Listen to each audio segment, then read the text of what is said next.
TK. Devakumar Thiruvithamkoor Devaswom board പ്രസിഡന്റായേക്കാൻ സാധ്യത. Devaswom board പ്രസിഡന്റിനെ തീരുമാനിക്കാൻ CPM സംസ്ഥാന സെക്രട്ടേറിയറ്റ് യോഗം ഇന്ന് ചേരും. ശബരിമല സ്വർണ്ണപ്പാളി വിവാദവുമായി ബന്ധപ്പെട്ട് നിലവിലെ ബോർഡിനും പ്രസിഡന്റ് PS പ്രശാന്തിനുമെതിരെ ഹൈക്കോടതിയുടെ രൂക്ഷ വിമർശനം ഉയർന്നതോടെയാണ് ബോർഡിന്റെ കാലാവധി നീട്ടേണ്ട എന്ന തീരുമാനത്തിലേക്ക് CPM എത്തിയത്. AK സ്റ്റെഫിൻ വിവരങ്ങളുമായിട്ട്. സ്റ്റെഫിൻ, സമ്പത്തിന്റെ അടക്കം പേരുകൾ സജീവമായി പരിഗണനയിലുണ്ടായിരുന്നു. ഇപ്പോൾ ടി.കെ. ദേവകുമാറിന്റെ പേരും ആരെയാണ് കൂടുതൽ ഒരു സാധ്യതയിലേക്ക് വരുന്നത്? തീരുമാനം ഇന്ന് തന്നെ പ്രതീക്ഷിക്കാമോ?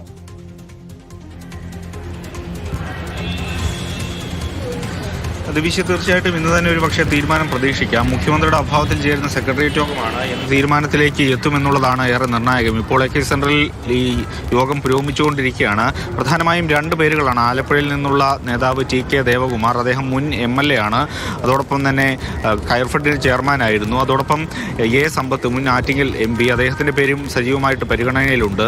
വിവിധ ജില്ലാ കമ്മിറ്റികൾ തമ്മിൽ നേരിയ തോതിലുള്ള അഭിപ്രായ വ്യത്യാസങ്ങൾ ഈ പ്രസിഡന്റ് സ്ഥാനവുമായി ബന്ധപ്പെട്ട് ഉണ്ട് എന്നുള്ളതാണ് മനസ്സിലാക്കുന്നത്.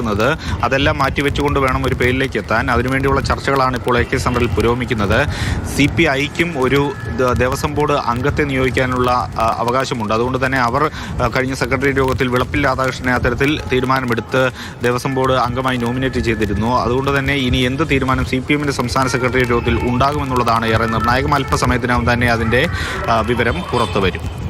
ശരി, AK സ്റ്റെഫിനാണ് വിവരങ്ങൾ നൽകിയത്. ദേവസ്വം ബോർഡ്, തിരുവിതാംകൂർ ദേവസ്വം ബോർഡ് പ്രസിഡന്റായി ആരാകും എന്നത് ഇന്ന് തന്നെ അറിയാമെന്നാണ് പ്രതീക്ഷിക്കുന്നത്. ടി.കെ. ദേവകുമാറിനടക്കം പേരുകൾക്ക് സാധ്യത ഏറുകയാണ്.